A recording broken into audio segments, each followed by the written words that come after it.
Good evening, horror movie fans. I hope you guys are doing okay.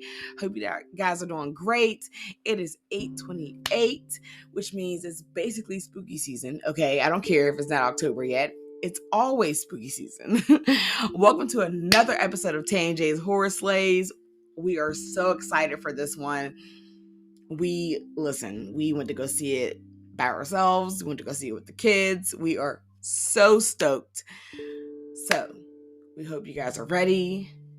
Get your drinks, get your popcorn, get your candles lit, and please don't let anything in. Now let's go. Let's go. The movie that we are obviously talking about is Talk to Me. It was released on July 28th, 2023. It was directed by Danny and Michael Filippo. I'm terrible with names. We know this. 95% on Rotten Tomatoes, starring Sophie Wilde, Zoe Terakis, Alexandra Jensen, Miranda Otto, and Joe Bird. First and foremost, let me just say this. Besides Smile, I haven't been scared like that in a while. This was it. Listen, the way we have to unpack this movie is crazy. Let's just start with the fact that all the actors and actresses were awesome. Everybody played their roles right. And even for the youngest kid, which is Riley, he was phenomenal. I mean, hello, he deserves so many flowers for that role. So this movie starts off with, a party and these two brothers, and the guy ends up he's distorted, scratches all over him. He's mumbling some crazy stuff. And they're trying to help him, and he ends up stabbing his brother and then stabbing himself in the head. That's a hell of a way to start a movie. Oh, for sure. When it starts, you literally don't know what's going on. You initially think that because it's his older brother, you're just thinking his brother is sick of his shit and he's coming to get his brother because he maybe drank too much or something. You don't really know what's happening at first. But like she said, he goes in there, he gets his brother, literally breaks down the door in order to get into the room that he's in. Facts. Breaks down the door, grabs his brother, puts his shirt or a jacket over his brother's shoulder. He's walking him out. And as soon as he leaves the room, his brother sees that everybody in the party is recording his brother right now.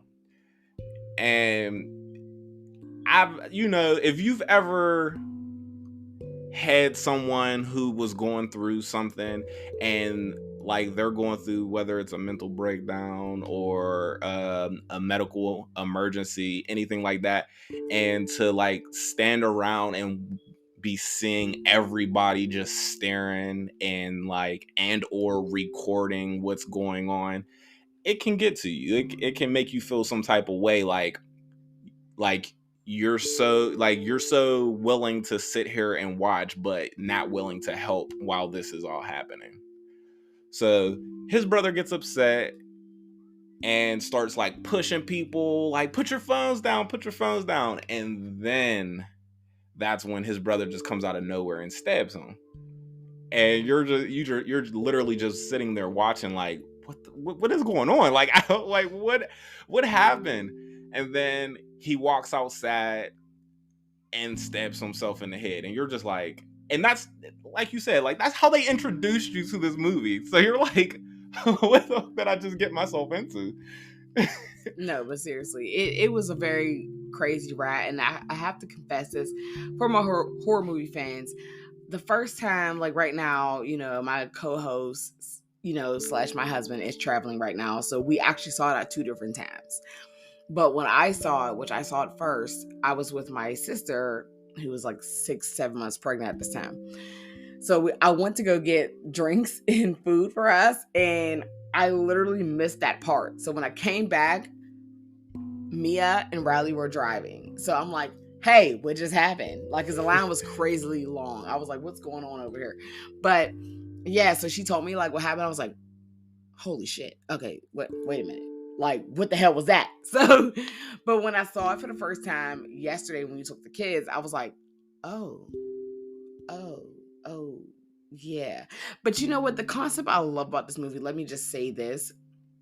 The concept I love about this movie is the fact that in my mind, I was thinking to myself, would I be stupid enough to actually sit there and record and film and watch this stuff happening? And I'm like, oh, hell no. But you gotta understand, I was born in 1991. We came from a generation where we started getting into social media when we were like in high school. So these kids, especially our kids right now, their whole world of social media. So in my mind, I'm like, why would y'all keep playing this game, quote unquote? It's like that Ouija board type of thing. Like, why would you keep doing it? But it makes sense in the generation that it is. This generation would do that. They would keep doing that and they would get like high off it and it would just be like crazy. And I remember talking to my mom about it and I was like, you know what? I can't really get too bad on them because I remember when we were in middle school and there was like a trend going around where you would make yourself pass out. And I remember I've done it a couple of times. And like my mom was like freaking out at me. She's like, Taylor, stop. And I'm like, why? And she's like, you know, when you make yourself pass out, you're cutting off oxygen to your brain. And I'm just like, oh.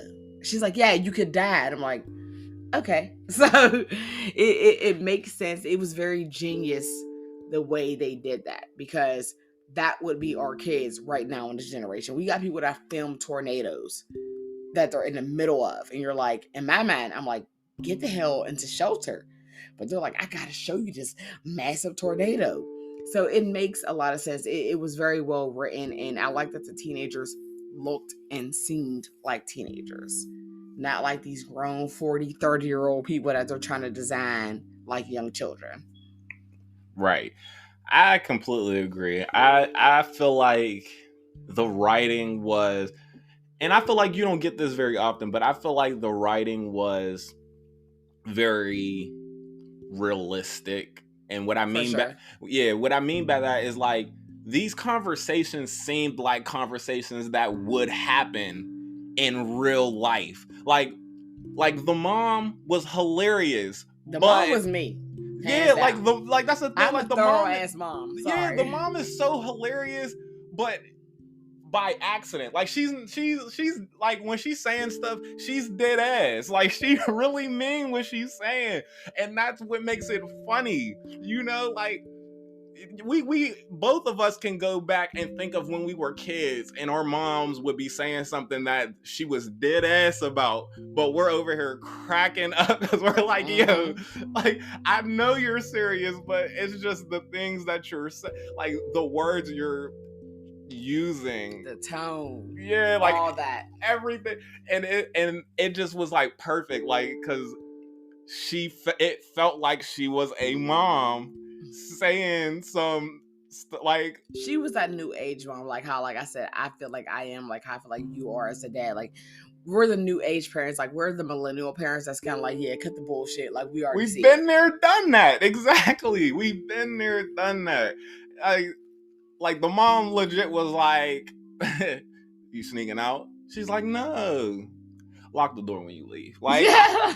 Like I know, like come on, I was once young, like seriously, come on. So like that writing was just like, and I feel like that is what helps immerse you into the story. Like it makes you feel like you're a part of the story because it feels like normalcy. Like it feels like you could have been standing right there and she's saying this to you, like and you're laughing. Like it just they just did such. And then like you said, like the actors and actresses put it like, because you know you could write something and then the people who are saying it can't pull it off the way that you are, like how you envision it in your mind, you know, which is why a lot of people who be like, oh, when I wrote this, I had this actor in mind or this actress in mind, because you know how you wanted it to sound. Exactly. And I feel like that's what these actors and actresses did. Like they brought these characters to life. I believed each one of these characters were that person. For sure. I did too. Like, even I think it's Zoe Taragas. Like, the first time I seen Zoe was in Wentworth.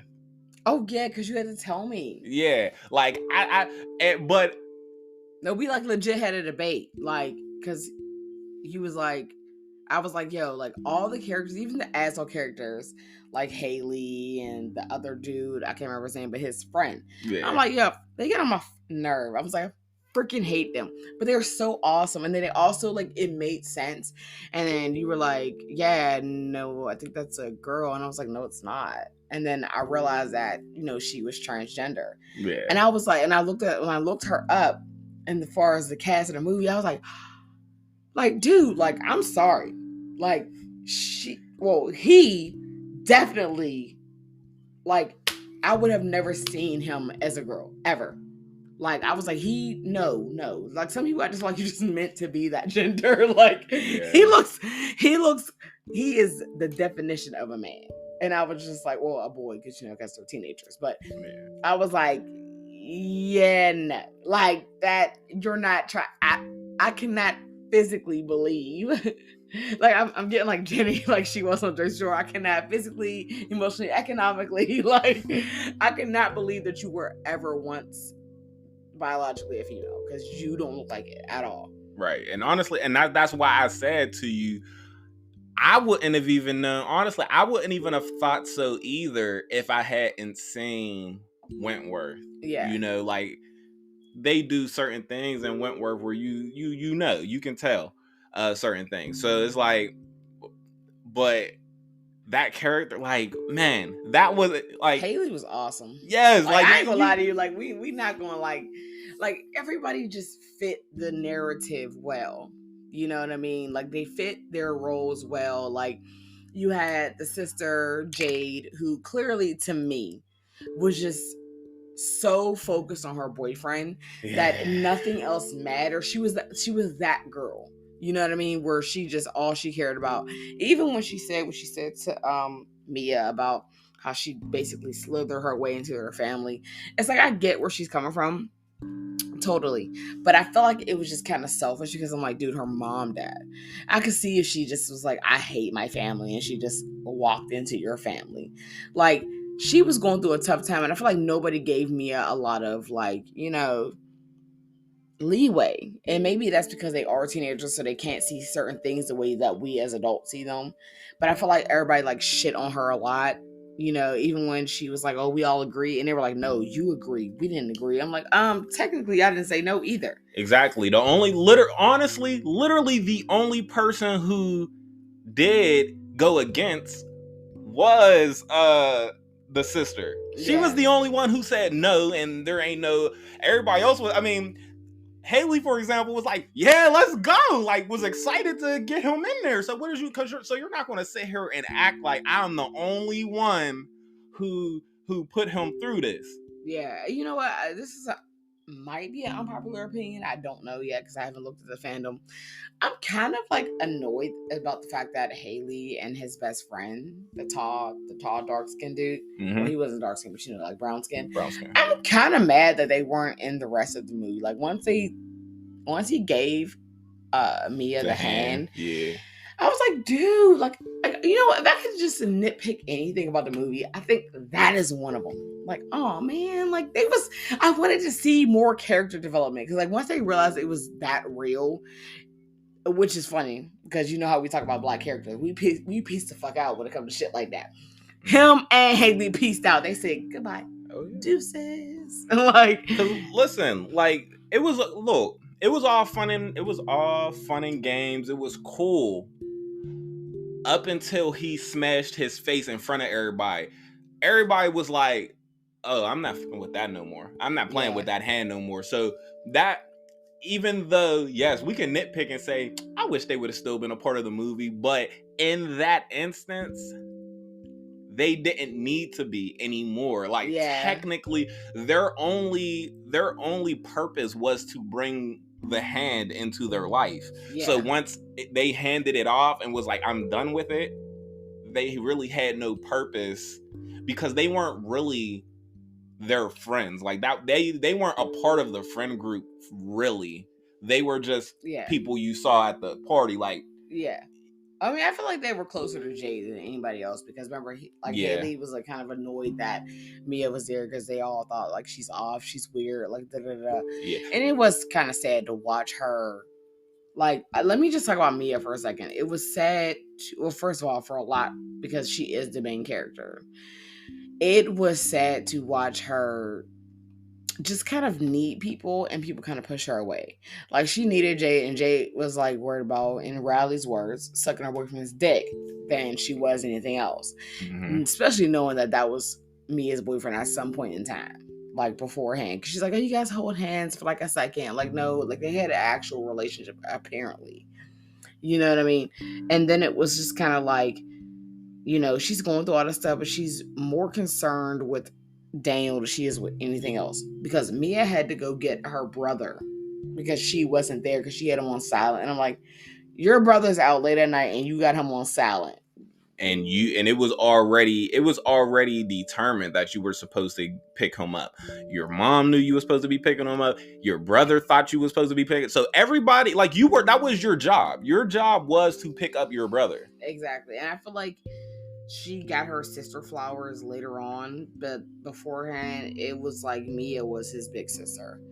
And you know, and you see that genuine loving relationship between the both of them. Like they had that brother and sister relationship. Like it was really cool. Like she loved him and he loved her. Like that was, if you, like you said, if you could say anybody in this movie really was Mia's like her friend for real, it was her little brother. Yeah.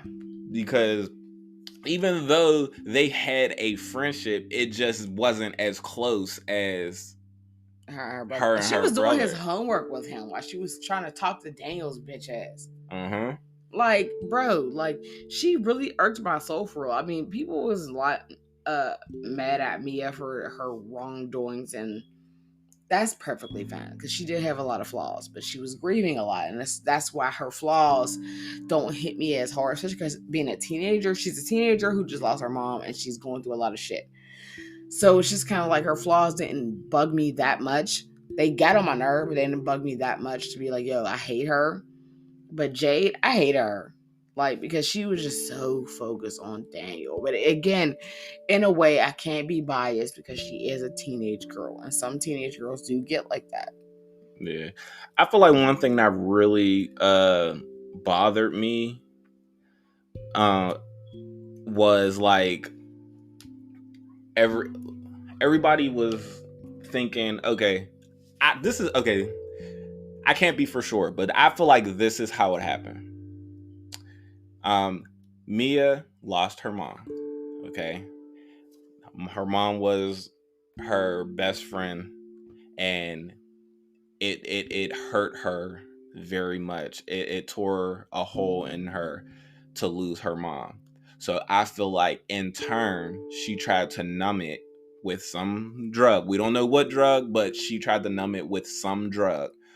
I don't know. I can't say that it was like a super serious thing, but it doesn't feel like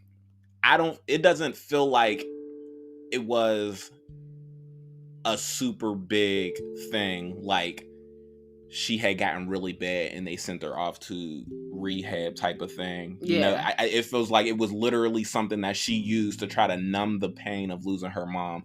And once she realized, or maybe once she got caught once, because obviously everyone knows that she at one point was taking drugs. Once they found out, she stopped. I don't even think it was that, because they made it a point to where she always had to defend herself and say, I didn't give him anything.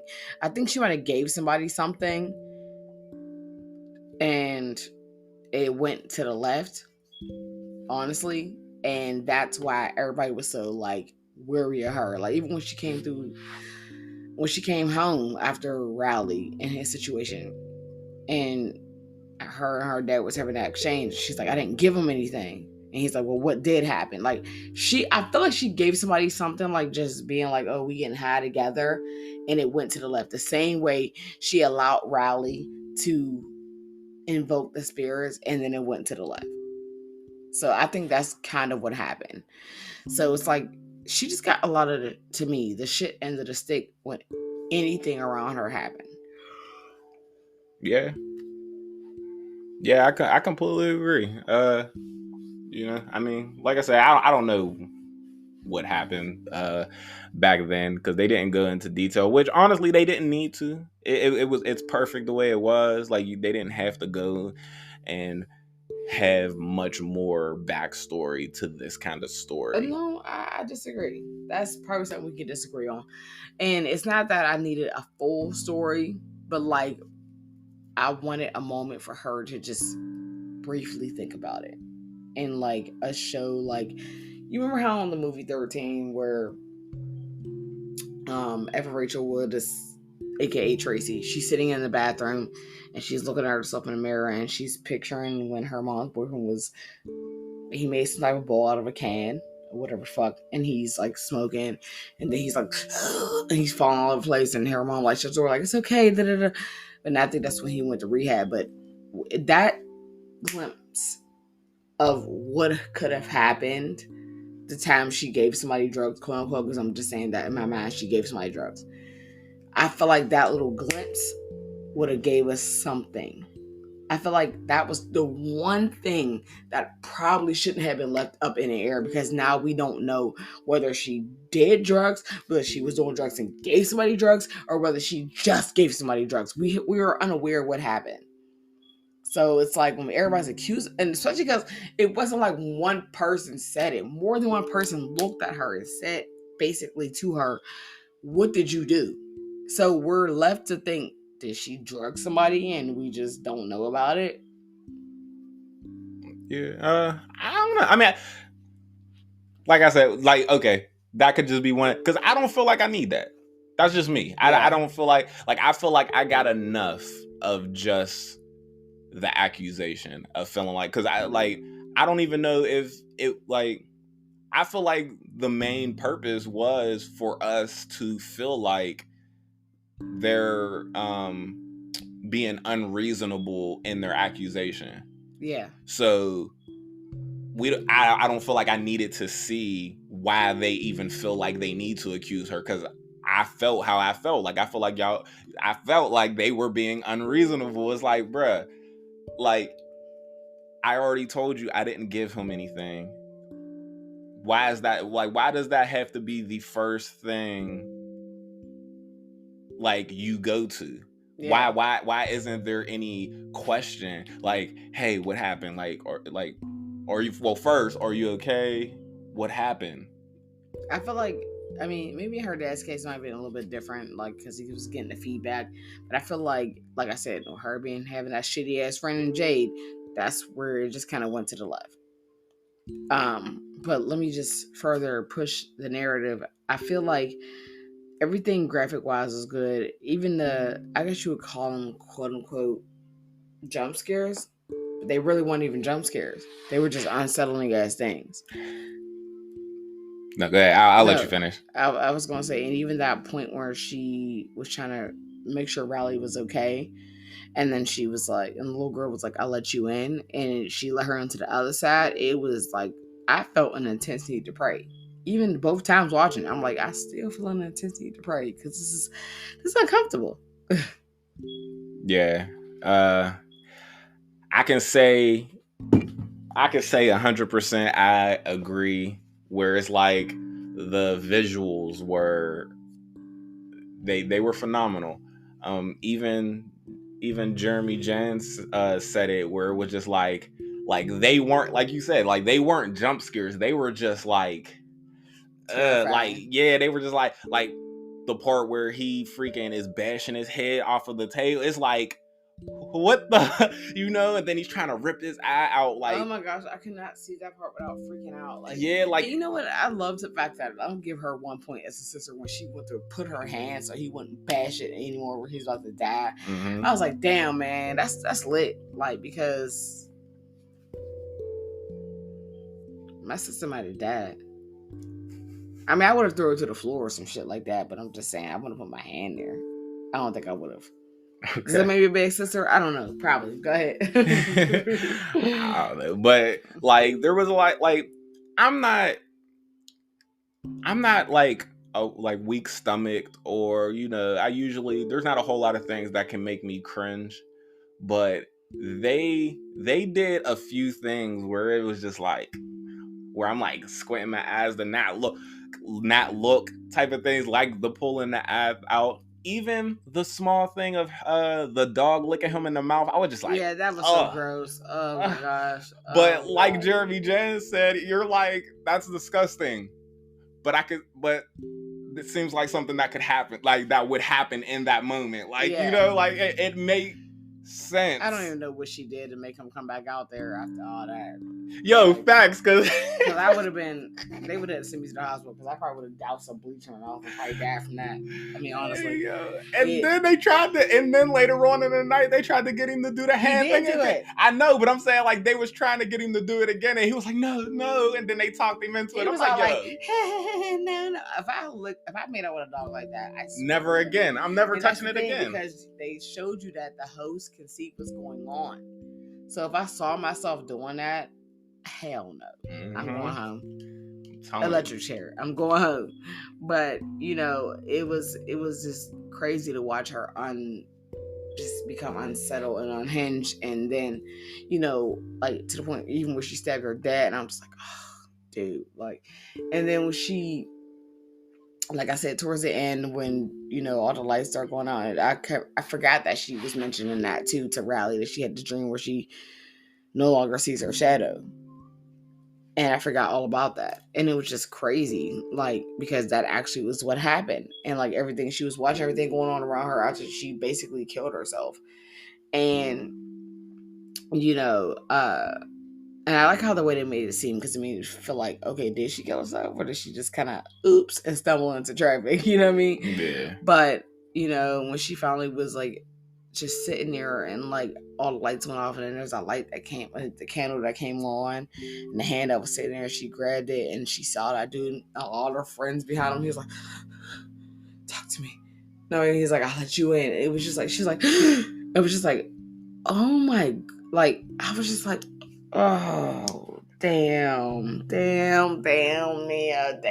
Like, I just felt like so bad for her, because she had such a tragic start from beginning to end, and it was just like, it was just nonstop, you know, especially when she was like, when the little being possessed her, made her eat Daniel's feet, basically. Mm-hmm. And she was like, what do you mean you woke up with me? And I'm like, girl, and Haley was like, what the fuck do you mean? You had his feet in your mouth? I'm like, yeah.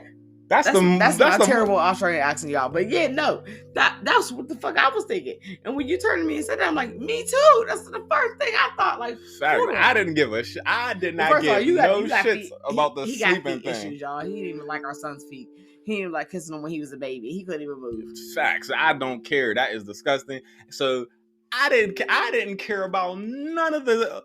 Oh, you were sleeping with me. I don't care about none of that. You had your feet you had her feet in. I mean, you had your feet in her mouth. Ew! Like, what the fuck? What the heck was y'all doing? But I do want to go backwards for a second, because there are two things that I want to say. One, I immensely respect, with her last bit of free will that she had, she used it to throw herself into traffic. Now, you know, it sucks because, like you said, like, she had such a tragic beginning to end throughout the entire movie, so you wish that there would have been a bright side coming, but it made sense, and it felt like how we said the love that she felt for Riley, that's where she showed it the most, right there, because she had two options: kill him or kill herself. Mm-hmm. And she chose to continue to love him and end her own life.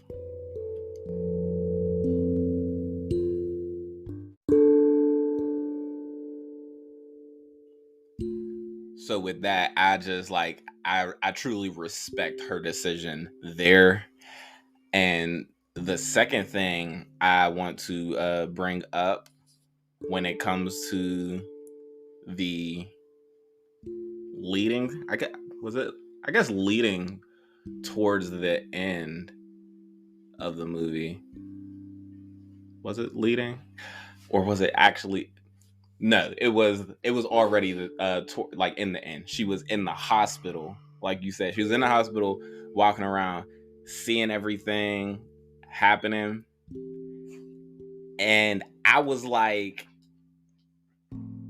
that. I like in that moment when I first seen it, I was like, dang, she's a part of the. I was like, she's a part of the cycle now, and it wasn't until I seen the hand reaching out when she was going over, I was just like, dang, she's in it now. And I like the writing where we seen your boy kill himself in the beginning of the movie, right? I love how they didn't show, because I feel like a lot of writers would have done that to try to make it like a undercover little thing. So write it into where one of the people who touched the hand end up seeing him or something. And it would I wonder if that's who the hell Daniel saw. Maybe. Because remember, they never showed you who he saw. True. That's true. Yeah, I don't know. I mean, either time too, huh?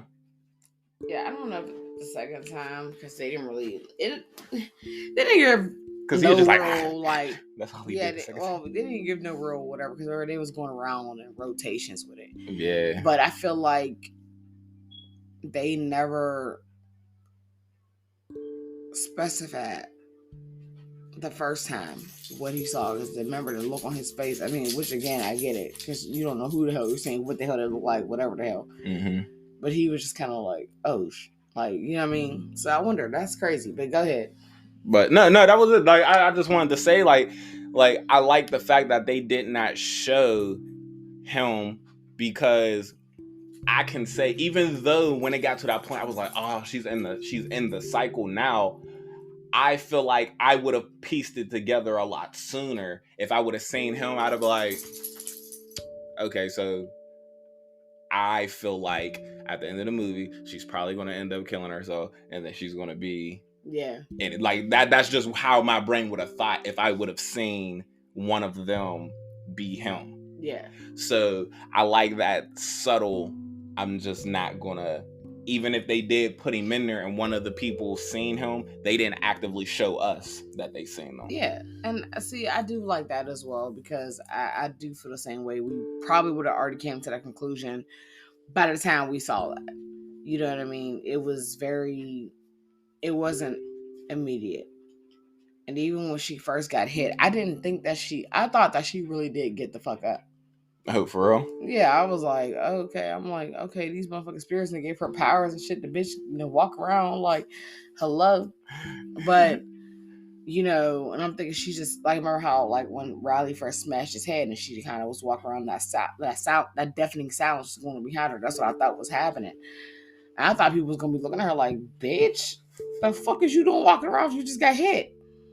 But then, like, when she ended up in the hospital, I'm like, is she dreaming? Like, what is going on? And then, like, when everything started shutting down, I felt bad for her dad, because I'm like, I know he's just like, damn, my daughter. You know what I mean? He just lost his wife and his goddamn daughter. Mm-hmm. But you know what I mean? Like, and then when he was like, I'll let you in, it just was like, oh my gosh. No, now you're stuck over there. But then it started making me even more sad, because I'm like, what happened to that little girl? Why she get stuck over there? I also think about that little ass girl. And I was like, I'll let you in. I'm like, why? No, what happened to her? So I had like a lot of interesting thoughts about it. But I mean, all in all, on a scary scale, I honestly would probably... My bad, y'all. I just yawned like a mug. Anyway.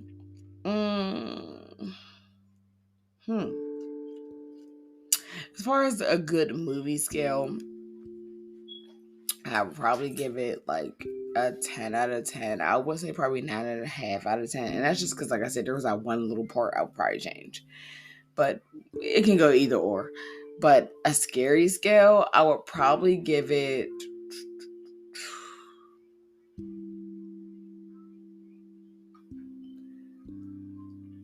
I might give it close to a 10, like 9.99. And the reason why I say that is because it just was unsettling to me. It's like, I mean, if I was a teenager, would I have obliged? Fuck no. That's just me. But especially like when the first time Mia did it and the door opened and all that shit. Yeah, goodbye. I'd have been out of that bitch as soon as the door opened. I'd have been out of here.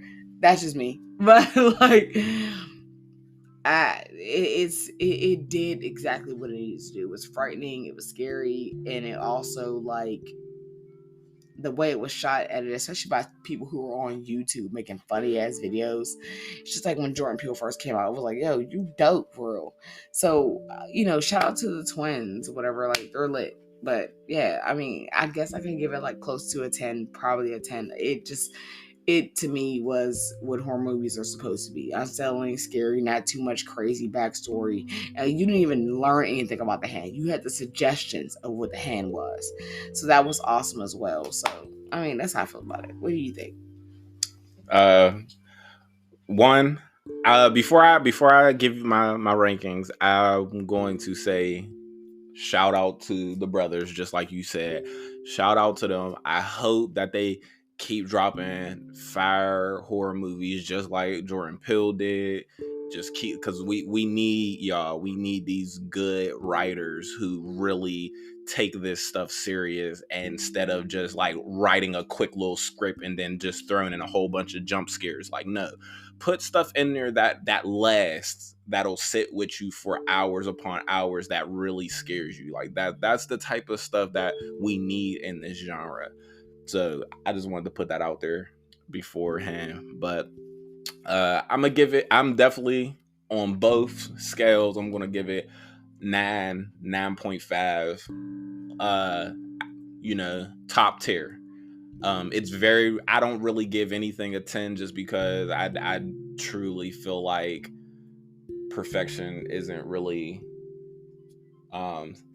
something, like I just don't believe that anything is that, like, just because there are always like even like you said, like there are small little details that you wish that you could change, like, type of thing. Like, and that's just how I feel. Like, I could sit there, if I watch it a third time, I could sit there and come up with like, they could have did this, or they should have did that, like nitpicking stuff. Like, I feel like that 0.5 is always those like nitpicking stuff. Like, there are always going to be some people who will not like a movie.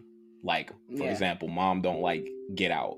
That was the first. She don't count. That was the first. But I'm just saying, like, but that's the first time I had ever seen that. She was like, she don't get it. It's like, but there are always those people who will say that. But it's definitely top tier. All of the really good movies that should be a 10, that I won't like give that still point back. rate it 10, even if you feel like there's something it could change. But if you feel like it's just that good, like, you know what I mean? Like, I guess for the most part, like, that would be just like, for me, like that would just be a nitpicking thing. Like, that's what I said. It's like a 9.99 out of a 10. Like, that 1% is just that one little thing that I feel like I would change. For the most part, other than that, it's you might not even need that little backstory about as far as what she did that made everybody think that she apparently drugs people and hurts them in certain type of ways, or you know what I mean. So, like, that's what I'm saying. Like, it doesn't have to be to the T, but that's just me. But go ahead. Yeah, no, I was just going, like, I was saying, like, I just, because I feel like, I mean, also, if I end up doing that, if I give this a 10, I would have to go back and change rankings for other movies, because this movie is in that same bracket of those other movies that I gave a 9.5 to. Like, it's like they're right there, the closest thing to perfection you can get. Like, I can, this is a movie that I can continue to watch and still feel like it was this good. Same thing that I feel about Get Out. Same thing that I feel about The Autopsy of Jane Doe. I can go down the long list of movies that were that level where it's just like it's almost perfection. Yeah. So that's what this is. And I give it that ranking for both how good it is and the scary factor, because that stuff it literally makes you can't, like, I was thinking about it when I got done watching the movie and I went back to the hotel. I was still thinking about like everything I had just seen. I was like, yo, that's crazy. Our freaking daughter said she had like 3 dreams about it the night after we took her to go see it. So it's like that type of stuff is it's like phenomenal. For sure. But with that being said, I know it's been a while, so forgive us, y'all. I clearly told you in the beginning what's been going on with us. We're trying to figure out this recording session, so we got a couple things we're going to post. But with that being said, stay horror, stay creepy. It is always spooky season. Don't let nobody tell you that. I don't give a damn. It's the middle of May. It is always spooky season. Have a great time. Please don't play no creepy games with your friends, okay? Stay alive. Don't conjure up the dead. And with that being said, horror movie fans unite! 2 fingers.